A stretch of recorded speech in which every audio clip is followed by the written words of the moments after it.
Hi, so I recently watched a sermon on divorce from FOJC or maybe DOC with David Carrico and Brian Reese. And um, the reason I'm talking about this is because I have a super wealthy relative, and they didn't come to me and my wife's wedding, and they gave us a like $200 Ring doorbell without a membership, so we would have to pay for the membership. And meanwhile, her aunt, who is a divorced school teacher with four kids, she gave us over $200 in total between sheets and dishes and other stuff, right? And so I know this seems like I'm jumping to conclusions, but I usually have a really good read on people, and I can imagine my uncle and aunt, who they are, saying, oh, well, most marriages end in divorce. You know, Maurice used to do, or whatever, I used to do drugs and be like a moron or whatever, ride bulls and stuff. So it's probably not going to work out.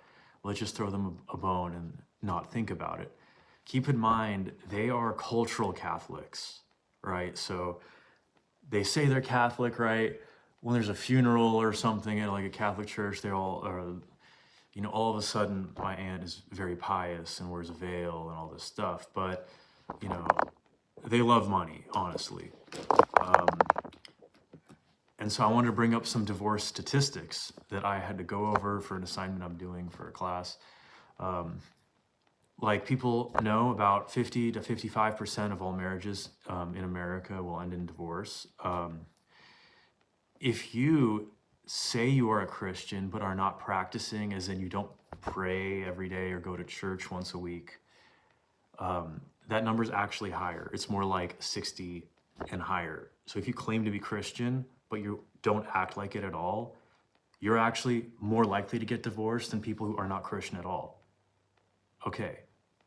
Now on the flip side, couples who attend church regularly have a divorce rate of about 20 to 15%, right? So that's good, right?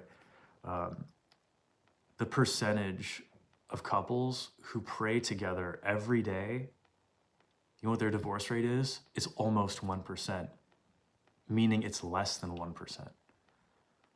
So yeah, there is a solution to the divorce problem, and it's to actually yoke yourself to Jesus Christ and not to your 8 houses and your stable and your private jet. All right, God bless.